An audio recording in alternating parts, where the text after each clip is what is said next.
System अपने surrounding के साथ मैटर और हीट दोनों को एक्सचेंज करता है ना। क्लोज सिस्टम में क्या होता है, खाली हीट एक्सचेंज होती है, मैटर एक्सचेंज होती नहीं। और आइसोलेटेड सिस्टम में मैटर और हीट, करेक्ट। चलो अभी आगे बढ़ते हैं हम लोग नेक्स्ट पार्ट।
ठीक है चलो। सो हीट क्या है वो आपको ऑलरेडी मैं लेक्चर 1 से समझा रहा हूँ, कल से अभी हम लोग बात कर रहे हैं, केटीजी में हमने डिस्कस किया। हीट क्या है, तो एक एनर्जी है ना। तो एक काइंड ऑफ इंटरनल एनर्जी है। हीट किसके पास होती है एनर्जी, मॉलिक्यूल के पास और एटम्स के पास, है ना। तो वो अगर मॉलिक्यूल को और एटम का एनर्जी अगर हमने ऐड कर दिया पूरा, तो वो हमें उस पूरे सिस्टम का एनर्जी आ जाएगा। और उस सिस्टम का एनर्जी मतलब हीट बेसिकली। तो यहाँ पे मैंने क्या लिखा है, heat energy which is transferred between system and surrounding. अब कल ही मैंने तुम्हें समझाया है कि सिस्टम क्या है और सराउंडिंग क्या है। आप जिसको भी कंसिडर कर रहे हो वो क्या बन जाता है, सिस्टम। और फिर जिसको कंसिडर नहीं कर रहे हो वो राइट। तो सिस्टम और सराउंडिंग के बीच में जो एनर्जी एक्सचेंज इंटरचेंज होती है, ट्रांसफर होती है, क्यों होती है, क्योंकि उनके बीच में टेम्परेचर का क्या है, डिफरेंस है। इस एनर्जी को हम लोग हीट बोलते हैं।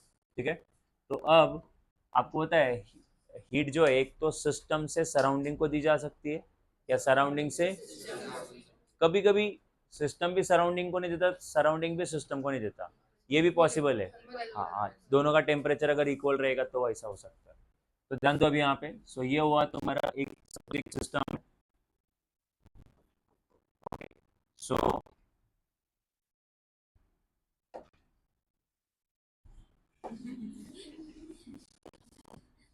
हाँ, तो एक सिस्टम है। ओके, इसका टेम्परेचर मान लो Ts, और इसकी सराउंडिंग है, सराउंडिंग का टेम्परेचर मान लो TE है। ठीक है। और लेट्स से मैं केस 1 ले रहा हूँ सपोज। केस 1 ये है कि सराउंडिंग का, सॉरी, सिस्टम का जो टेम्परेचर है वो एनवायरमेंट से या सराउंडिंग का, केस क्या है बोलिए, सिस्टम। और टी जो है वो है टेम्परेचर ऑफ एनवायरमेंट, एनवायरमेंट का मतलब सराउंडिंग।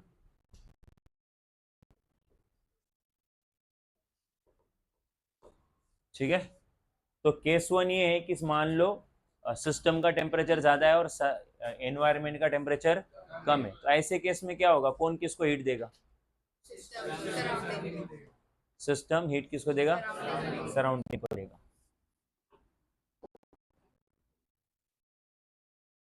तो हीट का रेशियो कहाँ दिखा रहा हूँ, राइट। तो ये डायरेक्शन ऑफ हीट है, एनर्जी है। तो हीट जा रहा है सिस्टम से, कहाँ जा रहा है, सराउंडिंग।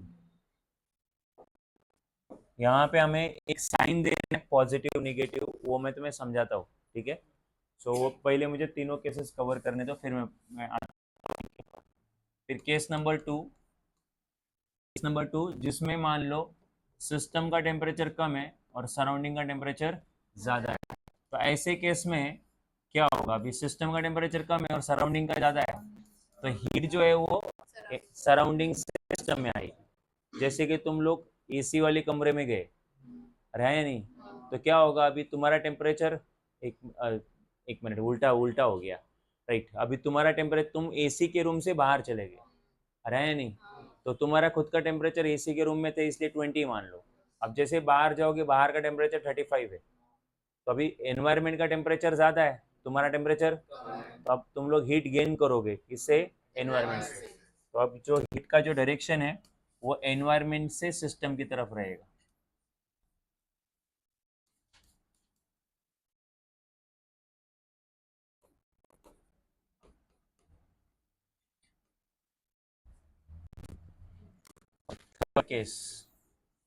Case number 3।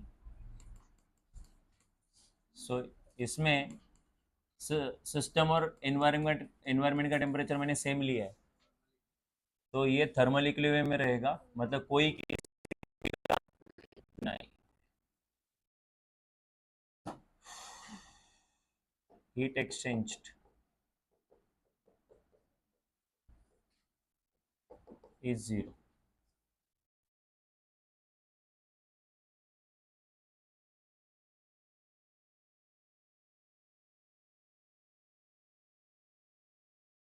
ठीक है, अब इधर ध्यान दो। अभी यहाँ पे ये तीनों कंसेप्ट समझ में आए। यहाँ पे हीट एक्सचेंज क्यों नहीं दिखाया, समझा, क्योंकि सिस्टम और सराउंडिंग का टेम्परेचर क्या है, इक्वल है, इसीलिए हीट एक्सचेंज नहीं होगा। अब बात ऐसी है कि यहाँ पे अगर आप देखोगे तो सिस्टम से हीट जा रही है, ठीक है, यहाँ पे सिस्टम हीट गेन कर रहा है। तो हम लोग जो है सिस्टम के रिस्पेक्ट टू एनर्जी को देखते हो। तो अगर मैं इस केस में देखूं तो सिस्टम जो है एनर्जी क्या कर रहा है, गेन कर रहा है, रिसीव कर रहा है। तो अगर रिसीव है तो यहाँ पे नेट हीट जो है उसको हम लोग गिनेंगे ग्रेटर देन 0। क्यों, मतलब हीट, सो हीट क्या कर रहे हैं हम लोग, गेन कर रहे हैं। तो गेन इन एनर्जी, यहाँ पे गेन ही हो रहा है, तो गेन हो रहा है तो पॉजिटिव। यहाँ पे क्या हो रहा है, हीट का क्या हो रहा है, लूज हो रहा है, क्योंकि वो तो हीट दे रहे हैं ना, तो लॉस हो रहा है। तो Q इज लेस देन 0, और यहाँ पे Q is equal to 0, there is no exchange.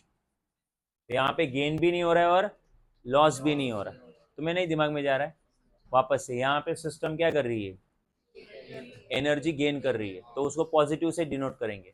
यहाँ पे सिस्टम लूज क्या है, तो वहाँ उसको, हाँ, तो इसको याद रखना।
सो इस वाले केस में एनर्जी गेन हो रहा था, इसलिए एनर्जी का साइन क्या रहेगा, पॉजिटिव।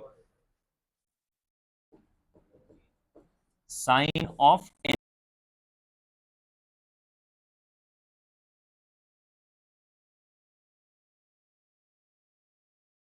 क्वांटिटी थोड़ी ना है, अगर उसमें माइनस या प्लस आता है तो आपको एक्सप्लेन करना पड़ेगा कि प्लस क्यों और माइनस क्यों। तो प्लस साइन अगर आप ले रहे हो, इसका मतलब एनर्जी गेन हो रही है। और माइनस माइनस साइन अगर ले रहे हो तो एनर्जी लूज हो रही है। और वैसे भी हम लोग न्यूमेरिकल्स में वैसे ही करते थे, जब भी एनर्जी का साइन निगेटिव आता था हम लोग बोलते थे there is loss of energy, बस वही लॉजिक लगा दो, negative sign loss, positive sign gain, and यहाँ पे कोई भी गेन नहीं और लॉस भी नहीं, नो हीट एक्सचेंज। कुछ डाउट है अभी यहाँ पे, क्लियर है ये?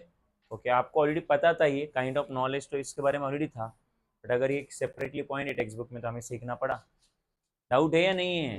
क्लियर है ये? चलो आगे बढ़ते हैं।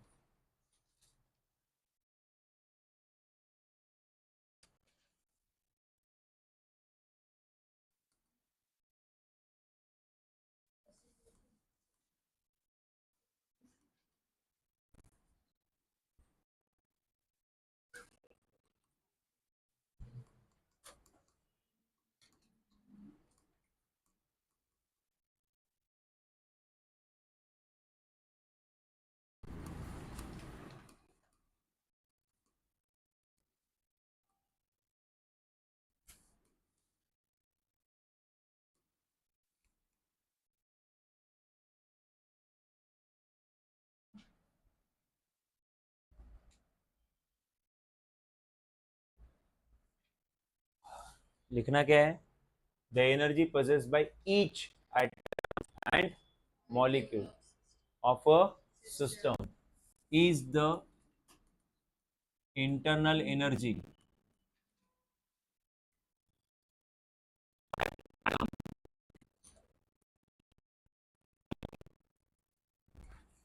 तो किसी भी एटम और किसी भी मॉलिक्यूल की जो एनर्जी होती है वो उसकी इंटरनल एनर्जी होती है। वो इंटरनल एनर्जी क्यों होती है? तो टेम्परेचर के कारण होती है।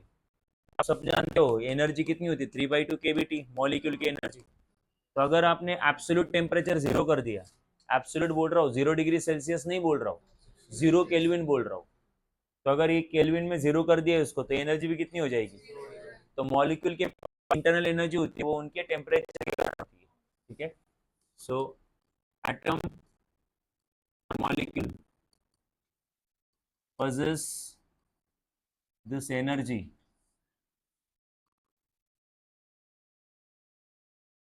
due to,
क्या ध्यान दो अभी आप।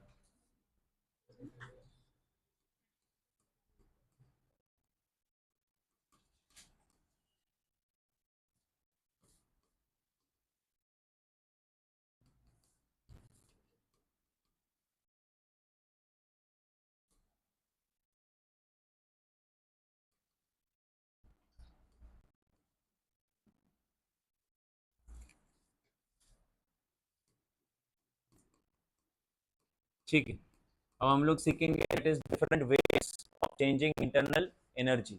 तो आपके पास, आपको इंटरनल एनर्जी पता है कि मॉलिक्यूल और एटम का जो एनर्जी है उसको हम लोग क्या बोलते हैं? Internal energy. अब हम लोग सीखने जा रहे हो कि इंटरनल एनर्जी को चेंज करने के डिफरेंट वेज क्या है। आपको एक वे ये है कि आप लोग उस एटम और मॉलिक्यूल को हीट कर दो, हीट करोगे तो उनका टेम्परेचर बढ़ेगा, टेम्परेचर बढ़ने से उनका इंटरनल एनर्जी क्या हो जाएगा, चेंज होगा, 3/2 kBT, T changes, energy also changes. बस ये एक तरीका है, अब यही सब बताया उन्होंने।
समझा दो तुम लोग, काफ़ी इजी इसलिए बोल नहीं रहा हूँ, लिखने के बाद समझा देता।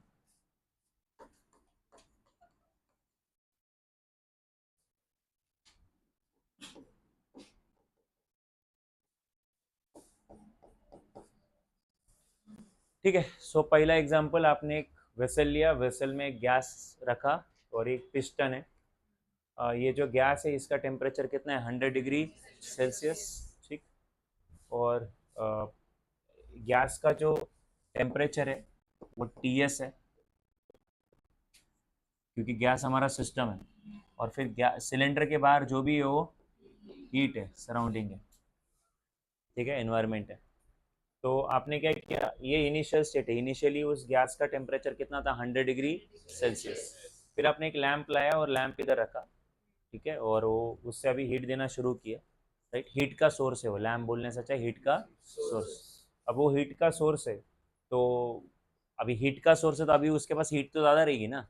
तो फिर किसका टेम्परेचर ज़्यादा है, अगर बाहर सिलेंडर के बाहर हीट का सोर्स है, मतलब एनवायरनमेंट का टेम्परेचर ज़्यादा रहेगा, और टीएस होगा टेम्परेचर ऑफ सिस्टम। तो हमारे दिमाग में नहीं जा रहा है, तो गैस जो है वो सिस्टम है ना, तो गैस को छोड़ के जो भी बचा वो क्या रहेगा, तो लैम्प वो जो हीट का लैंप है वो भी क्या है, सराउंडिंग। तो सराउंडिंग अगर है तो उसका टेम्परेचर क्या रहेगा, ज़्यादा रहेगा, क्योंकि वो हीट का सोर्स है। अरे लैम्प सराउंडिंग है ना, अगर गैस सिस्टम है तो लैम्प क्या बन गया, तो सराउंडिंग का टेम्परेचर ज़्यादा रहेगा ना, और सिस्टम का टेम्परेचर आपको कम रहेगा, क्योंकि वो हीट का सोर्स है तो वो हमेशा ज़्यादा हीट पे रहेगा।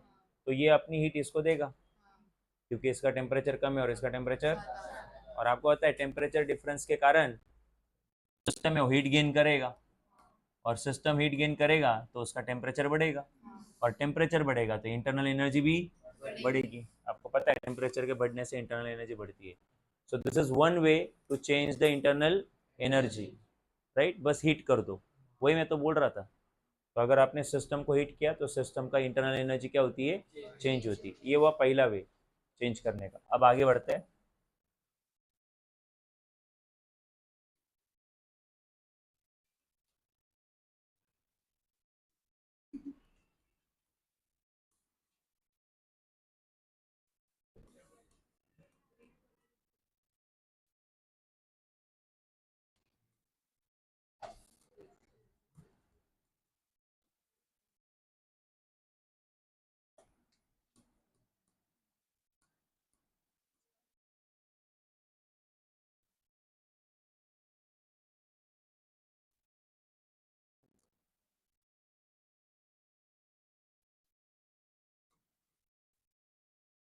आगे क्या है, so the internal energy of system can also be changed by doing some work by or on system।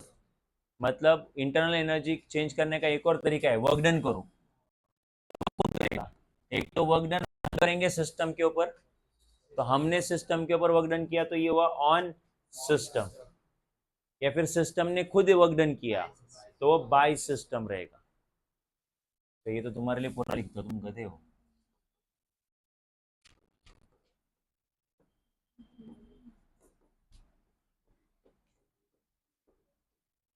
एक तो work done by the system रखो, मतलब वर्क डन सिस्टम कर रहा है, या फिर ऑन द सिस्टम। अब ये कैसे होगा समझाता हूँ ये भी।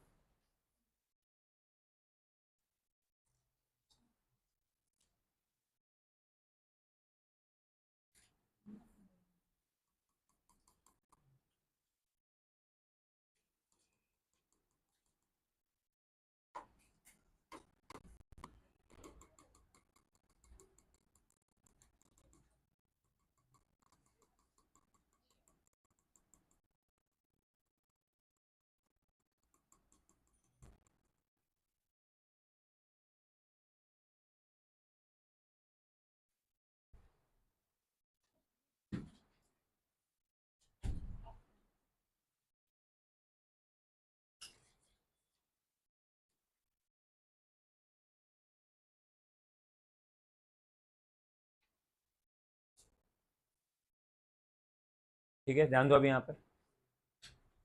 ओके, सो ध्यान दो सब लोग यहाँ पे। तो सपोज मूवेबल है, ये क्या है अंदर। सो आप क्या करोगे, आपको इस गैस का एनर्जी बढ़ाना है, तो एक तरीका ये है कि गैस को आप हीट कर दो और गैस का एनर्जी बढ़ जाएगा। अब सपोज हमें गैस को हीट नहीं करना है, बट गैस को हीट करे बगैर उसकी एनर्जी क्या करनी है, बढ़ानी है, इंक्रीज करनी है। तो आप एक काम करो, गैस के ऊपर एक्सटर्नल फोर्स लगा दो। गैस के ऊपर बोलने से अच्छा इस पिस्टन के ऊपर एक्सटर्नल फोर्स लगा के इस पिस्टन को मूव कर दो, ठीक है। तो पिस्टन अगर मूव होगा आगे तो पिस्टन यहाँ से इधर आ जाएगा, राइट। तो ये जो अंदर का गैस है वो क्या हो जाएगा, कंप्रेस हो जाएगा। इधर ड्रॉ करके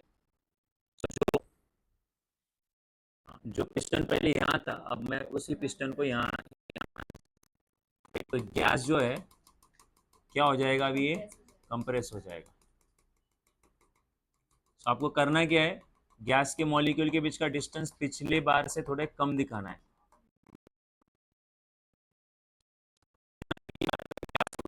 कंप्रेस हो गया मतलब मॉलिक्यूल क्या हुआ है, चेंज हुआ है। तो आप ये सब सडनली कर रहे हैं, ऐसा नहीं कर सकते कि इसको बहुत टाइम लगा, टाइम नहीं गेन करना है। तुम बोलोगे अगर टाइम लगा है तो क्या होगा, वो भी समझाता हूँ, बट इतना याद रखो कि हम लोग सडनली पुश कर रहे हैं। तो फिर क्या होगा, अभी मुझे इनिशियल जो था यहाँ था, पिस्टन इधर आ चुका है, तो पिस्टन का डिस्प्लेसमेंट हो गया है, ये पिस्टन का डिस्प्लेसमेंट हुआ है। सो देयरफॉर हमने पिस्टन के ऊपर क्या लगाया, फोर्स, और फोर्स लगा के हमने उसको क्या किया, डिस्प्लेस किया। फोर्स लगाने के बाद अगर हम इस गैस के ऊपर क्या किया, वर्क डन। तुम में से कोई बोलेगा सर गैस के ऊपर नहीं, पिस्टन के ऊपर, आपने पिस्टन को मूव किया है, एग्रीड, बट पिस्टन के साथ पहले कौन कांटेक्ट में था, गैस मॉलिक्यूल। तो अगर पिस्टन आगे मूव हुआ है तो गैस मॉलिक्यूल भी कहाँ मूव है, कि गैस मॉलिक्यूल वहीं पे है। मैं समझा मैं क्या बोल रहा हूँ, अरे ये जो गैस मॉलिक्यूल पिस्टन के साथ कांटेक्ट में है वो आगे गए कि नहीं गए, अब डीएक्स इतना शिफ्ट हो गया हुआ। सो गैस मॉलिक्यूल का क्या हुआ है, डिस्प्लेसमेंट, क्योंकि हमने पिस्टन के ऊपर क्या लगाया, तो फोर्स लगाने के बाद डिस्प्लेसमेंट हुआ पिस्टन का, पिस्टन के साथ तो गैस भी मूव हुआ है, तो गैस के ऊपर भी क्या हुआ है, वर्क डन। बराबर है, सबको पता है वर्क एनर्जी थ्योरम 11 स्टैंडर्ड से, अगर हम लोग वर्क डन करते हैं तो क्या गेन होती है, एनर्जी। ये मैंने तुम्हें बहुत बार एक्सप्लेन किया है कि अगर कोई चीज़, कोई अभी रेस्ट पे है, सपोज कोई फुटबॉल रेस्ट पे है और आपने उसको किक किया, तो उसके ऊपर आपने लगाया फोर्स, उसकी वजह से उसके पास हो गया डिस्प्लेसमेंट, अब वो मूव होने लग गया है, तो आपके वर्क डन करने से वो मूव हो गया। पहले वो मूव नहीं हो रहा था, तो पहले उसकी काइनेटिक एनर्जी होगी जीरो, अब वो मूव हो रहा है मतलब उसके पास काइनेटिक एनर्जी जीरो है कि नॉन जीरो है। तो इस तरीके से आपने वर्क डन करने से उसको क्या दी, काइनेटिक एनर्जी। या फिर अगर उसी बॉल को आपने इस तरीके से किक किया कि अभी वो थोड़ा सा फ्लाइट में है, 2 डायमेंशनल मोशन है ना, ऐसे हवा में आ गया, तो अब उसकी ग्राउंड से हाइट बढ़ गई है ना, तो अब ग्राउंड से हाइट बढ़ गई मतलब उसकी क्या बढ़ गई, पोटेंशियल एनर्जी। मुझे वही बोलना था कि अगर आप लोग किसी भी ऑब्जेक्ट के ऊपर वर्क डन करते हो तो उसकी पोटेंशियल एनर्जी या उसकी काइनेटिक एनर्जी क्या होगी, चेंज होगी। तुम बोलोगे यहाँ पे गैस के मॉलिक्यूल की कौन सी एनर्जी चेंज होगी, पोटेंशियल चेंज होगी कि काइनेटिक चेंज होगी।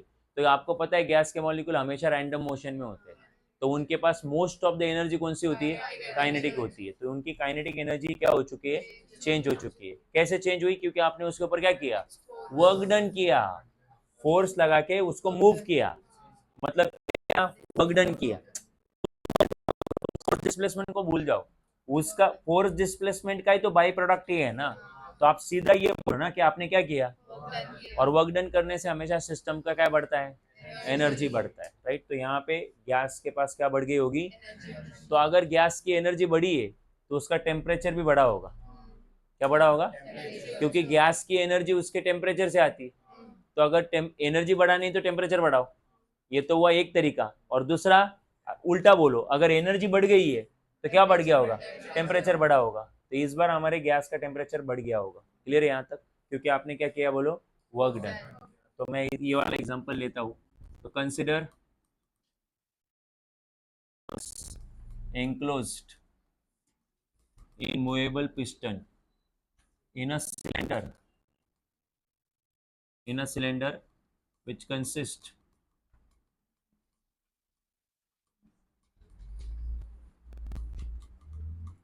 movable piston. So consider a gas enclosed in cylinder which consists movable piston. Now gas is now piston is suddenly moved inside, so that gas is compressed. आपने piston को suddenly move किया अंदर की तरफ, so the gas is compressed by applying external force.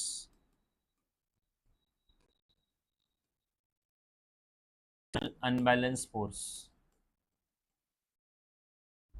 So work is done on the gas. Gas के ऊपर work done किया ना. गैस इज सेल्फ व्हाट, वो सिस्टम है ना. और तुम्हारा जो अगर गैस सिस्टम है तो गैस को छोड़ के जो बचा वो क्या है, तो फिर तुम्हारा वो पिस्टन भी क्या हुआ. हाँ.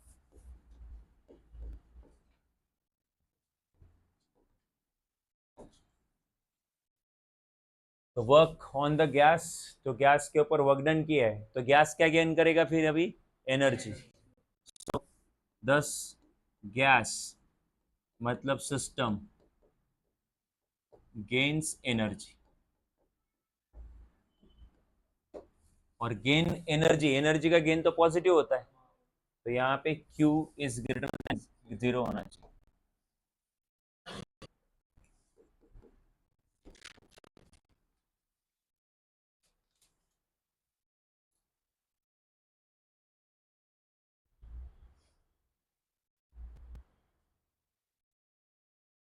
हो गया.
अच्छा, इसका ऑपोजिट, इसका ऑपोजिट क्या है, in case where gas pushes piston outward. तो गैस ने सपोज पिस्टन को आउटवर्ड पुश किया, गैस ने किया, तुम बोलोगे ऐसा गैस क्यों करेगा, तो हो सकता है अंदर का प्रेशर क्या हो गया हो, बढ़ गया हो, वो पॉसिबल है. तो उस केस में गैस जो है वो पिस्टन को पुश कर रहा है, मतलब गैस एक्स्ट्रा जगह ऑक्यूपाई कर रहा है, मतलब गैस क्या हो रहा है, एक्सपांड हो रहा है. गैस क्या हो रहा है, एक्सपांड हो रहा है. तो गैस अगर एक्सपांड होगा है ना, तो गैस ने वर्क किया है, गैस सिस्टम है, और सिस्टम किसको पुश कर रहा है, पिस्टन को उल्टा पुश कर रहा है. तो पिस्टन सराउंडिंग था और गैस क्या था, तो इस बार उल्टा हो गया, वर्क किसने किया, सिस्टम ने, किसके ऊपर, तो इस केस ने गैस ने एनर्जी लूज करी. क्यों, क्योंकि गैस ने अपनी एनर्जी काम करने के लिए वेस्ट कर दी. नहीं समझा मैं क्या बोल रहा हूँ. गैस के पास क्या था, एनर्जी एक्स्ट्रा, क्योंकि गैस कंप्रेस हो गया था.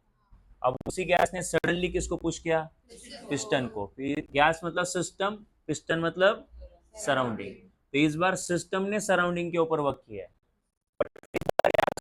तो गैस को एनर्जी स्पेंड करनी पड़ेगी.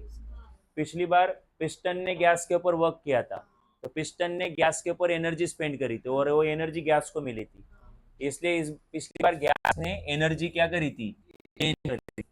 इस बार गैस वर्क कर रहा है किसके ऊपर, पिस्टन के ऊपर, तो गैस एनर्जी स्पेंड कर रहा है, तो उसकी एनर्जी कम हो जाएगी ना. तो एनर्जी कम हो जाएगी, तो मैं इधर लिख रहा हूँ due to which gas cools down, क्योंकि उसकी एनर्जी कम हो गई. एनर्जी कम होना मतलब टेम्परेचर कम होना, और गैस क्या लूज कर रहा है बोलो, एनर्जी, इसलिए मैंने इधर Q इज लेस देन 0 हुआ. राइट. तो ये दो और तरीके हैं जिससे गैस का एनर्जी, इंटरनल एनर्जी चेंज किया जा सकता है. एक तो गैस के ऊपर वर्क डन करो, या फिर गैस सराउंडिंग के ऊपर वर्क डन करेगा. तो work done by surrounding, work done by the surrounding on the system, और ये work done by the system. Yes, तो ये work done by the system था शॉर्टकट के लिए. और ये वर्क किया था ऑन द सिस्टम था। सो अगर work done on the system है तो एनर्जी गेन होगा, और work done by the system है तो एनर्जी लूज होगा, बिकॉज वो कुछ एनर्जी स्पेंड करेगा।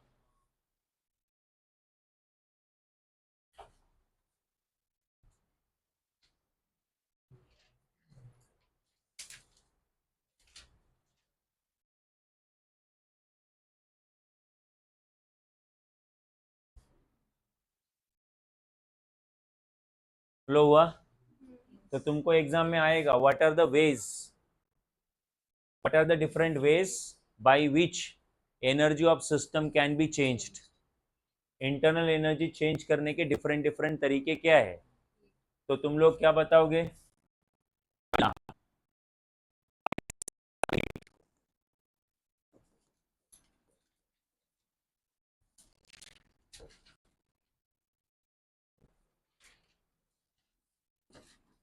और taking out some heat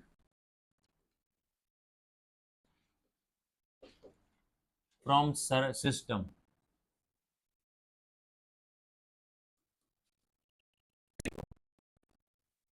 by supplying some heat to the system,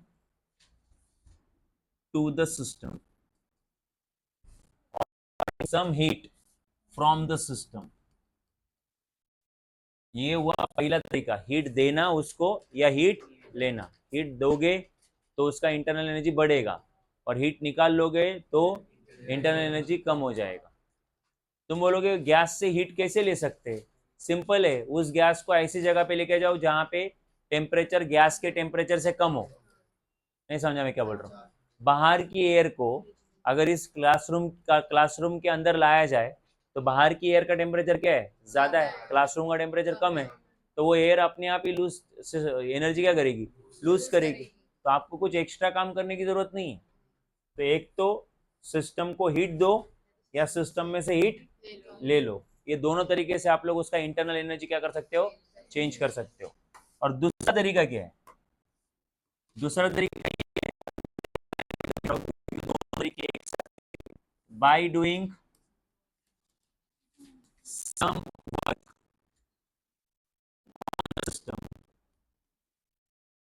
or work on surrounding।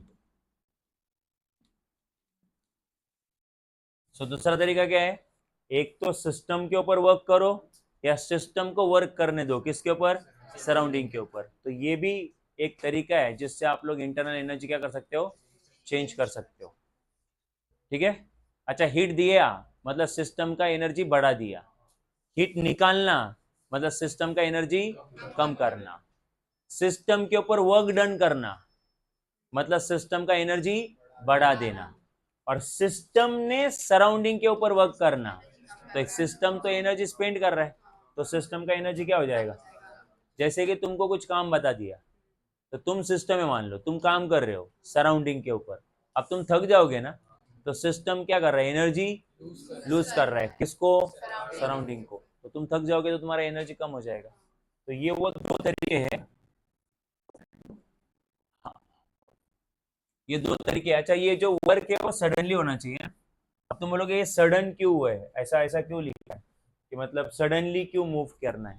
ठीक है, सडनली क्यों मूव करना है, इधर ई डाल दो, सडनली इधर आन दो अभी यहाँ पे। तो सडनली क्यों मूव करना है, इधर आन दो। सो अगर मान लो आपने इसको धीरे धीरे पुश किया, किसको? हाँ, आइसक्रीम खाते में वो धीरे धीरे, ठीक है। अरे काम चल रहा है मतलब आइसक्रीम खाने का काम नहीं वे, पिस्टन को मूव करने का काम। तो पिस्टन को धीरे धीरे धीरे धीरे धीरे क्या कर रहे हो? मूव कर रहे हो। एक बाइट खाया, फिर इधर देखा उधर देखा, मोबाइल में देखा, फिर पुश किया, वापस इधर उधर देखा, फिर पुश किया। तो तुम बोलोगे सर वर्क डन तो किया ही ना, तो एनर्जी तो बढ़नी चाहिए। बट क्या होता है कि तुमने वर्क डन किया, इसने एनर्जी गेन करी, बट अगला वर्क डन करने के लिए तुमने बहुत टाइम लगा दिया। तब तक ये गैस मॉलिक्यूल बोर हो जाएगा और वो अपनी एनर्जी लूज कर देगा, बिकॉज तुमने इतना टाइम दे दिया है उसको कि अब वो एनर्जी किसको दे रहा है, सराउंडिंग को।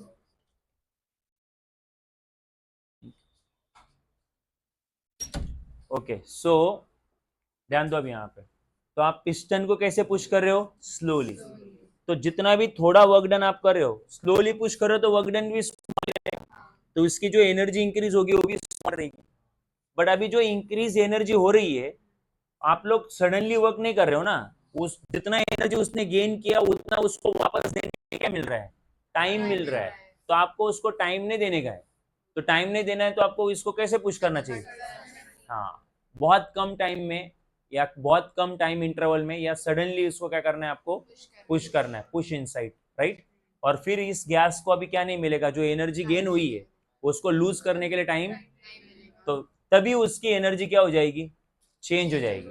तो मेयर पुशिंग, मेयर मतलब खाली, खाली पुश करने से एनर्जी बढ़ने वाली, आपको उसको सडनली पुश करना है, right, then only internal energy क्या होगी, चेंज होगी। कुछ डाउट है यहाँ पे, ओके अब आगे आ जाओ और यहाँ पे आगे लिखो फर्स्ट लॉ ऑफ थर्मोडायनामिक्स।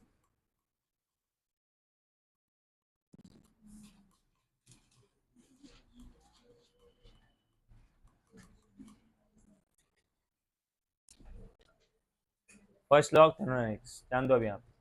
तो जो अभी आपने सीखा, मतलब जो अपने इंटरनल एनर्जी चेंज करने के जो तरीके अभी आपने सीखे हैं, उसके बेसिस पे या उसी के बेसिस पे हमने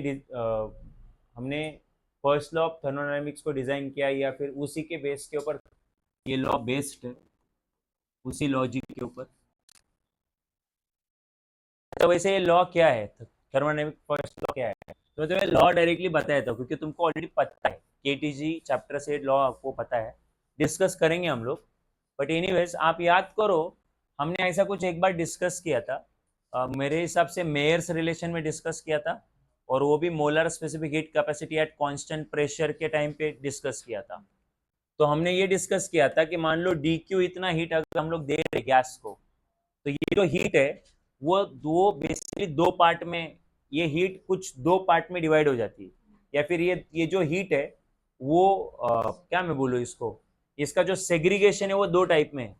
एक पहला है वर्क डन और दूसरा है internal energy, that is some part of heat is used to work and some part of heat is used for the increase in energy. तो ऐसा कुछ हमने पढ़ा था, मैं तुम्हें याद देता हूँ केटीजी हमने क्या पढ़ा था। तो हमने ये पढ़ा था कि सपोज ये एक सिलेंडर है और यहाँ पे हमने पिस्टन को फिक्स कर दिया है, fix fix non movable piston है, एक मिनट सॉरी, फिक्स नहीं मूवेबल रखो, मूवेबल फिक्स नहीं, फिक्स रखेंगे तो वर्क डन कैसे होगा, तो मूवेबल मूवेबल पिस्टन। मूवेबल का मतलब ऐसा नहीं कि अपने आप ही आगे बढ़ गया, कोई और पुश करना चाहिए। और यहाँ पे हमने भर दिया गैस, अब ये होने के बाद कुछ एक घंटे के बाद एक्सपेरिमेंट शुरू करेंगे। तुम बोलोगे ऐसा क्यों, क्योंकि ये जो तुम्हारा गैस है वो सराउंडिंग के रिस्पेक्ट टू इक्विलिब्रियम में आना चाहिए, मतलब इसको जितना भी इसके साथ टकराना है टकराने दो, थोड़ा बहुत ये जितना आगे बढ़ रहा है बढ़ने दो। अब ये जब सेट हो जाएगा तब एक्सपेरिमेंट शुरू करो, राइट। अब फिलहाल क्या है, ये पिस्टन यहाँ पे है, अब ये पिस्टन ना आगे मूव हो रहा है ना पीछे हो रहा है, क्योंकि गैस सेटल हो चुका है। गैस मतलब सिस्टम और बाकी सब एनवायरमेंट। अब आपने, आपको अगर याद होगा तो आपने इसको हीट करना चालू किया था, अगर तुम लोग भूले नहीं हो तो हीट करने से क्या होता है, ये जो गैस के मॉलिक्यूल है इनका टेम्परेचर बढ़ता है, और टेम्परेचर बढ़ने से ये गैस के मॉलिक्यूल इस वॉल के साथ, ये जो ये सिलेंडर है, सिलेंडर की वॉल ये पिंक कलर की भी है और ये ब्लू कलर की भी है, क्योंकि इस तरह से सिलेंडर पिस्टन, तो पिस्टन भी उस सिलेंडर का ही हिस्सा बन गया। तो ये सारे मॉलिक्यूल जो है वो इस तरीके से जाके कोलाइड हो जाएंगे गैस के वॉल के ऊपर। बट ये वाला पार्ट जो है वो गैस का फिक्स है, इसलिए यहाँ पे वॉल जो है वो आगे डिस्प्लेस होने वाला, तो इस तरफ वर्क डन होने वाला नहीं है। तो ये जो गैस मॉलिक्यूल है उसका एनर्जी तो बढ़ गया है, बट क्या नहीं हो रहा है, वर्क डन नहीं हो रहा है। बट पिंक कलर की बोल रहा हूँ मैं, तो वो है तो वो मूव हो सकता है, और पिस्टन थोड़ा सा आगे मूव हुआ, एग्जैक्टली तो पिस्टन dx इतना आगे हुआ मतलब वर्क डन हुआ। तो अब मुझे बताओ हीट देने से क्या क्या हुआ। तो हीट देने से कुछ मॉलिक्यूल का एनर्जी बढ़ गया और कुछ मॉलिक्यूल ने क्या किया, वर्क डन किया। तो इन टोटल अगर मैं बात करूं कि अगर आपने dq हीट दिया तो वो dq हीट की वजह से क्या क्या हुआ इन टोटल, तो फिर वर्क डन हुआ और एनर्जी बढ़ा। खाली वर्क डन हुआ ये नहीं बोल सकता क्योंकि इन इसी हीट के इनका एनर्जी भी बढ़ गया है ना, सो इन दोनों को बोलना पड़ेगा। So amount of heat provided is partly converted into work done and the partly it increases the energy, right? ये हमारा फर्स्ट लॉ ऑफ थर्मोडायनेमिक्स है कि आप सिस्टम को जो हीट देते हो उस इस हीट के कारण सिस्टम एक तो क्या करता है, वर्क डन करता है और एनर्जी भी क्या होती है, गेन होती है। This is first law of thermodynamics. But आपके बुक में ऐसा डायरेक्टली नहीं दिया हुआ है, कुछ लिख के दिया हुआ है, तो जैसे उन्होंने बोला है वैसे मुझे भी लिखना पड़ेगा बिकॉज एग्जाम में तुम्हें वही नोट्स दे पता है तो क्या है।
तुम्हारा ध्यान है क्या लिख रहा हूँ मैं, ये जो हमने पढ़ा वही लिख रहा हूँ कि हमने क्यू इधर तो खाली डी क्यू लिखा था मैंने, और उधर लिखते टाइम क्यू लिख रहा हूँ।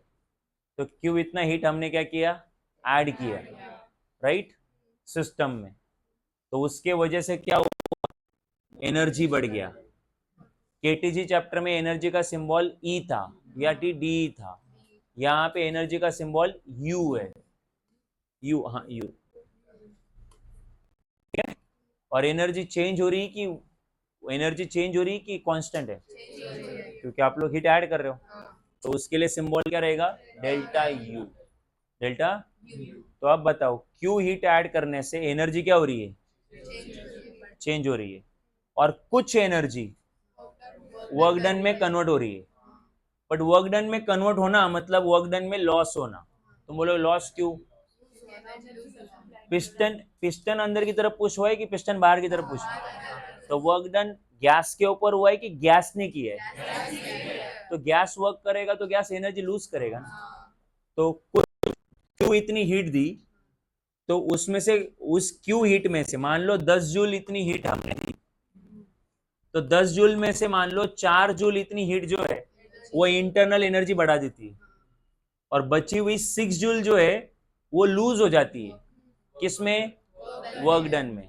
बट फिर भी दोनों का टोटल अगर करोगे तो वो 10 जूल ही आएगा, because energy is always conserve. वो अलग फॉर्म में कन्वर्ट हो जाती है बट टोटल हमेशा इक्वल होना चाहिए ना।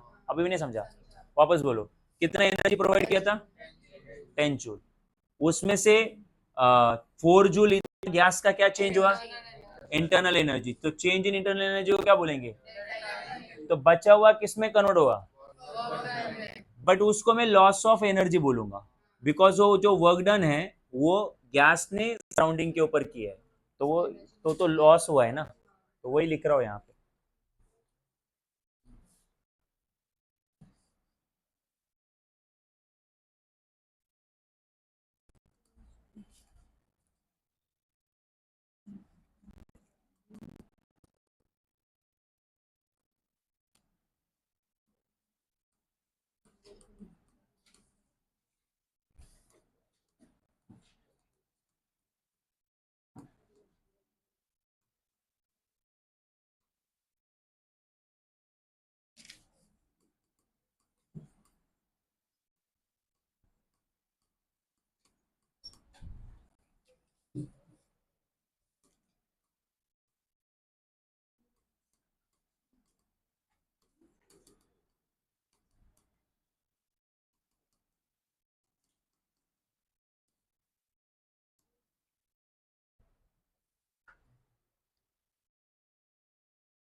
ये फर्स्ट ऑफ थर्मोडायनामिक का स्टेटमेंट है और ये हम लोग ऑलरेडी पढ़ चुके थे केटीजी में, तो थोड़ा मुझे कुछ बोलने की ज़रूरत नहीं पड़ी यहाँ।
गैस का एनर्जी बढ़ेगा।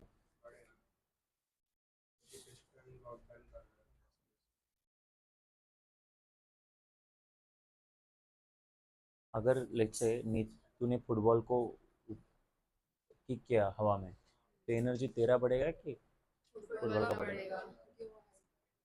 वही है। तो गैस का बढ़ेगा कि पिस्टन का बढ़ेगा?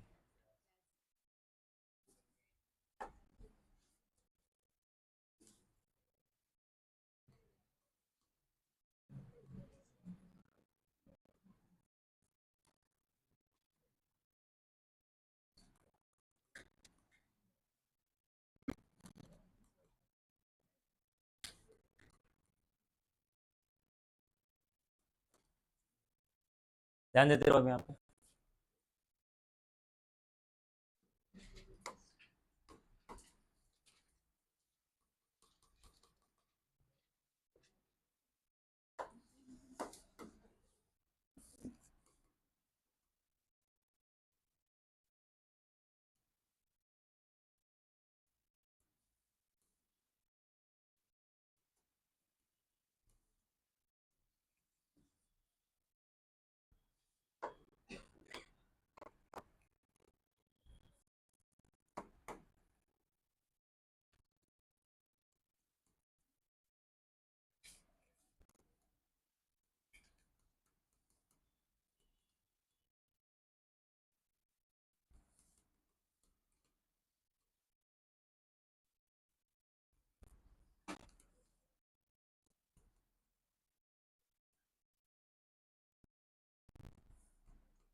चलो ध्यान है इधर, देखा होगा ये रन दो। तो सपोज हमने एक पिस्टन लिया ए इतने एरिया का। पिस्टन का एरिया ए नहीं है बेसिकली, जो सिलेंडर है उसका क्रॉस सेक्शन ए है। क्रॉस सेक्शन समझता है क्या? अगर ऐसा स्लाइस कट किया तो ये एरिया कितना आएगा? ए। तो अगर सिलेंडर का क्रॉस सेक्शन ए है, तो जो तुम्हारा पिस्टन रहेगा उसका भी क्रॉस सेक्शन ए ही रहेगा ना, क्योंकि उससे ज्यादा वाला अगर क्रॉस सेक्शन का पिस्टन लिया तो अंदर ही नहीं जाएगा, और उसके क्रॉस सेक्शन का पिस्टन लिया तो फिर वो मतलब वो फ्रीली नीचे गिर जाएगा, नहीं समझा? तो जितना क्रॉस सेक्शनल एरिया सिलेंडर का होना चाहिए उतना ही क्रॉस सेक्शनल एरिया किसका होना चाहिए? पिस्टन का होना चाहिए। लॉजिक है ये, बोल के दिखाने की जरूरत नहीं। तो let A be the cross sectional area of cylinder, now let F be the force applied on the piston, piston के ऊपर एफ फोर्स अप्लाई किया, so that it displacement, so that it's मतलब उस पिस्टन का जो displacement है वो कितना हुआ? dx। तो जो पिस्टन जो है एफ फोर्स अप्लाई करने के कारण मान लो यहाँ आ गया है, तो ये dx जो है किसका? पिस्टन का। अरे तो पहले गैस का वॉल्यूम था रे, एक मिनट, हाँ दो डायग्राम निकालता हूँ, बुक में उन्होंने एक ही निकाली, मैं दो निकाल लेता हूँ। तो गैस के पास पहले इतना वॉल्यूम था, वो पिस्टन को पुश करने के पहले। अब पिस्टन को हम लोग क्या कर पुश करने वाले, तो पिस्टन यहाँ आ गया, पहले वो यहाँ था, तो उसने dx इतना उसका क्या हुआ? डिस्प्लेसमेंट, क्योंकि हमने उसके ऊपर f इतना क्या लगाया। तो जो गैस पहले इतनी जगह में भी था, अब वो पूरा का पूरा गैस इतनी सी जगह में समेट गया।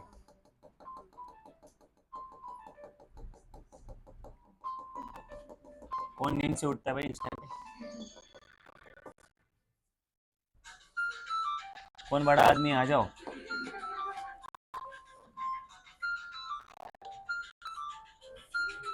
अब मैं नीचे मोबाइल डालने वाला था, कोई उठ के आया नहीं।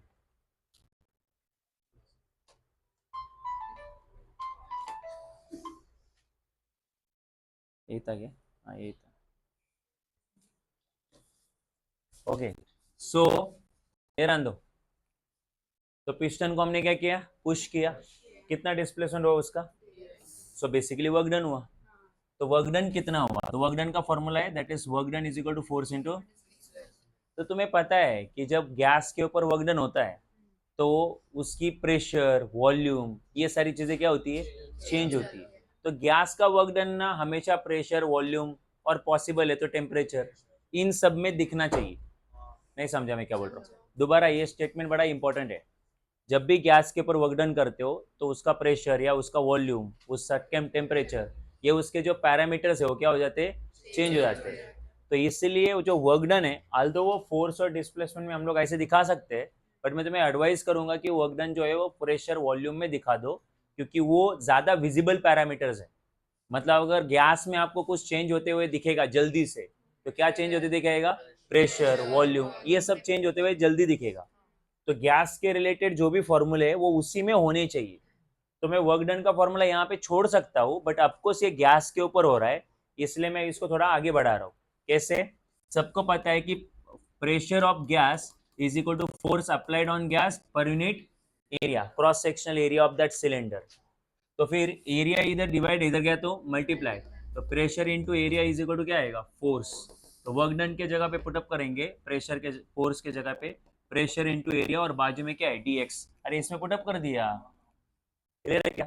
अब आगे सुनना। तो work done is equal to, ये प्रेशर को रहने दो वैसे ही, और ये जो एरिया इंटू dx है उसको देख लो, राइट?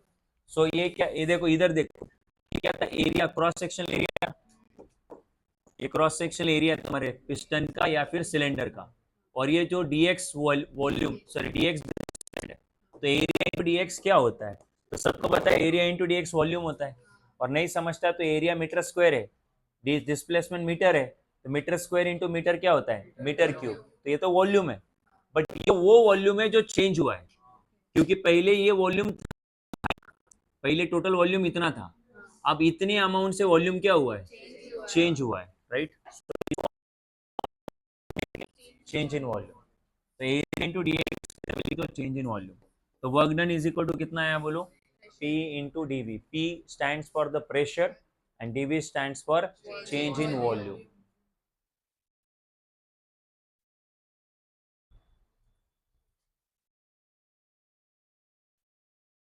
तुम में से कोई बोल सकता है कि प्रेशर चेंज नहीं हुआ क्या? तो आपको पता है कि PV is equal to NRT होता है, और अगर आप लोग एनआर तो कांस्टेंट है, तो फिर आपके पास तीन पैरामीटर है, पीवी, ये कांस्टेंट, और ये टी।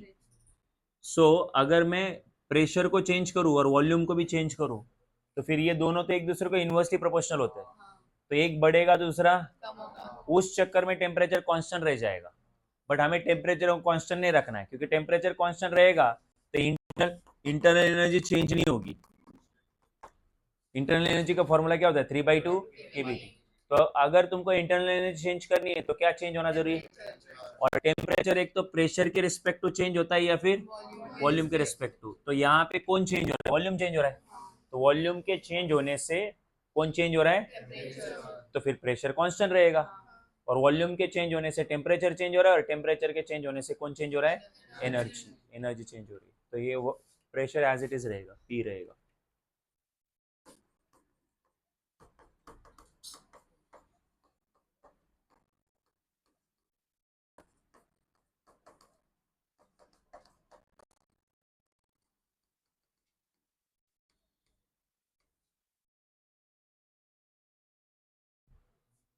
कुछ डाउट है तो बोलो इस पार्ट में।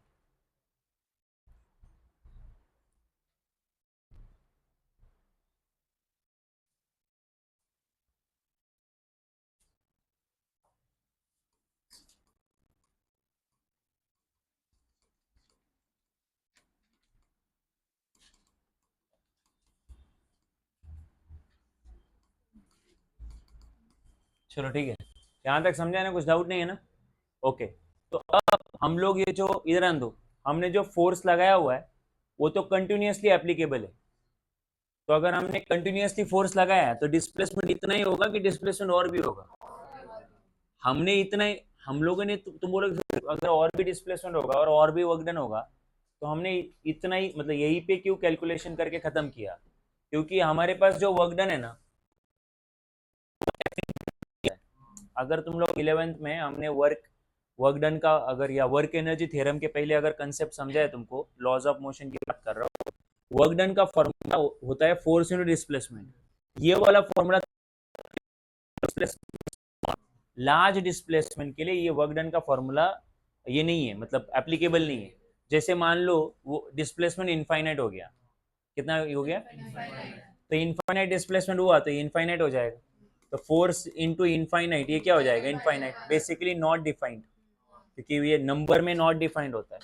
तो बड़ा डिस्प्लेसमेंट रहेगा तो वर्क डन आप लोग इस फॉर्मूला से नहीं निकाल सकते, राइट? आप जो फॉर्मूला आप लगाते हो work done is equal to force and displacement, ये खाली स्मॉल डिस्प्लेसमेंट के लिए पॉसिबल है। तो जब मुझे छोटा डिस्प्लेसमेंट दिखा मैंने वो फॉर्मूला लगा दिया। बट हमें अभी क्या चाहिए? Total work done. तुम्हें दिमाग में जा रहा है? सपोज ये पिस्टन है, पिस्टन को मैंने मैंने पुश किया, मैं कंटिन्यूसली पुश कर रहा हूँ। अब कंप्लीट पुश करके हो गया तो मैं बोलूंगा वर्क डन कंप्लीट हुआ। तो तुम बोलोगे आपने वर्क डन निकाला तो है, तो जो मैंने वर्क डन निकाला है वो स्मॉल डिस्प्लेसमेंट का निकाला है, छोटा सा डिस्प्लेसमेंट, वो वर्क डन नहीं है। हमें वर्क डन कौन सा चाहिए? कंप्लीट, पूरा, मतलब जहां से आपने पुश करना शुरू किया था और फिर एंड तक जितना आपको पुश करना है वहां तक। मतलब आप ये मत समझो कि आपने पिस्टन यहाँ पे टच कर दिया, नहीं, शायद यहाँ तक का वर्क डन हमें निकालना है, राइट? सो इतना ही बोल रहा हूँ कि जो आपका ये वाला फॉर्मूला है वो खाली स्मॉल वर्क डन के लिए एप्लीकेबल है, थोड़े से डिस्प्लेसमेंट के लिए एप्लीकेबल है। अगर आपको टोटल वर्क डन निकालना रहेगा तो आप क्या करते थे 11 में, बोलो? हाँ बस, तो इंटीग्रेशन कर दो अभी इसको, राइट? अगर वर्क डन का टोटल निकालना है तो आप लोगों को करना पड़ेगा इंटीग्रेशन। जो लोगों ने इसको सीखा है वो लोग याद रखना है कि जब भी हमको टोटल निकालना रहेगा वेरिएबल में, जब कोई चीज वेरिएबल होगी और हमें उसका क्या निकालना रहेगा? टोटल, तो आप लोग इंटीग्रेशन करते हो। सो इस तरीके से। अच्छा, लिमिट कौन, लिमिट क्या रहेगा यहाँ पे? लिमिट क्या होता है? जो इस प्रोसेस में चेंज हो रहा है। तो वर्क इस प्रोसेस में कौन चेंज हो रहा है? वॉल्यूम, क्योंकि जैसे जैसे पिस्टन को आप अंदर दबाते जा रहे हो वॉल्यूम क्या हो रहा है? क्योंकि पहले गैस के पास इतना वॉल्यूम अवेलेबल था, फिर आपने पिस्टन को अंदर दबा दिया, अभी गैस के पास इतनी जगह रहेगी। आपने पिस्टन को और अंदर जगह तो गैस के पास इतनी जगह रहेगी, तो गैस का वॉल्यूम क्या हो रहा है? चेंज हो रहा है। तो वेरिएबल यहाँ पे रहेंगे वॉल्यूम, तो इधर लिख दो वी आई और इधर लिख दो वी एफ। वी आई का मतलब इनिशियल वॉल्यूम और वी एफ का मतलब फाइनल वॉल्यूम, और वॉल्यूम ही वेरिएबल है, समझा ना? ओके, सो फिर ओके, तो अभी क्या होगा तुम्हारा, यहाँ से इसको कैसे सॉल्व करेंगे बोलो? तो पता है इंटीग्रेशन में जो कांस्टेंट वो कहाँ आता है?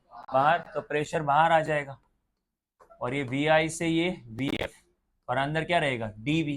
थोड़ा और दिमाग लगाओ, आपको पता है डी वी का इंटीग्रेशन कितना रहेगा? वी। और जिनको नहीं पता वो रटा भाई, जो होता है वो एक्स होता है। और ये इंटीग्रेशन, आप ऐसा समझो जिन्होंने इंटीग्रेशन अब तक सीखा नहीं 11 में, वो लोग ऐसा समझो कि इंटीग्रेशन और डेरिवेटिव कैंसिल हो जाता है और जो आगे है वो बच जाता है। तो वैसे यहाँ पे भी इंटीग्रेशन और ये डी डेरिवेटिव, डी और इंटीग्रेशन कैंसिल होंगे तो क्या बचेगा, वी, वॉल्यूम बचेगा। और इधर लग जाएगा इनिशियल वॉल्यूम और इधर लग जाएगा फाइनल वॉल्यूम। इसको बोलते हैं लोअर लिमिट और इसको बोलते हैं अपर लिमिट। अब आगे क्या करेंगे हम लोग, आगे जहाँ पे वी है मतलब जहाँ पे वेरिएबल है वहां पे एक बार अपर लिमिट रखेंगे और एक बार, तो upper limit is V F, V के जगह पे वी एफ और वी के जगह पे एक बार वी आई और बीच में क्या देंगे माइनस, और ये डी कैंसिल होगा तो डब्ल्यू बचेगा, डब्ल्यू मतलब टोटल वर्क डन।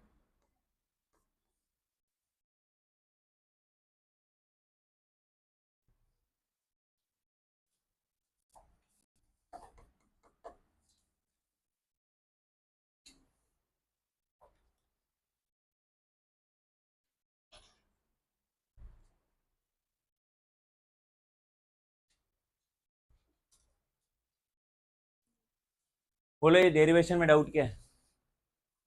दो ही डाउट हो सकते हैं, जिन्होंने 11 में जोड़े कंसेप्ट क्लियर नहीं है उनको एक रहेगा कि हमने टोटल वर्क डन के लिए इंटीग्रेशन क्यों किया, राइट, और शायद ये इंटीग्रेशन का डाउट रहेगा, राइट।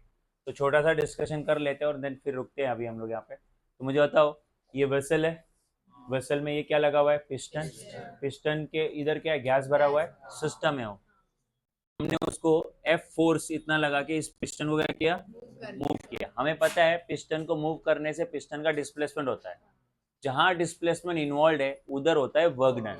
हमें वर्क डन तो निकालना है, पर दिक्कत ये है कि टोटल वर्क डन जो है वो तुरंत नहीं निकलता, पहले स्मॉल वर्क डन निकलता है और फिर टोटल निकालने के लिए क्या लगाना है, इंटीग्रेशन। अच्छा, आप लोग ये वाले फॉर्मूला से डायरेक्टली टोटल वर्क डन नहीं निकाल सकते क्योंकि ये खाली स्मॉल वर्क डन के लिए ही एप्लीकेबल है। तो चलो ठीक है, हमने वर्क डन का फॉर्मूला लगा दिया, फोर्स इनटू डिस्प्लेसमेंट।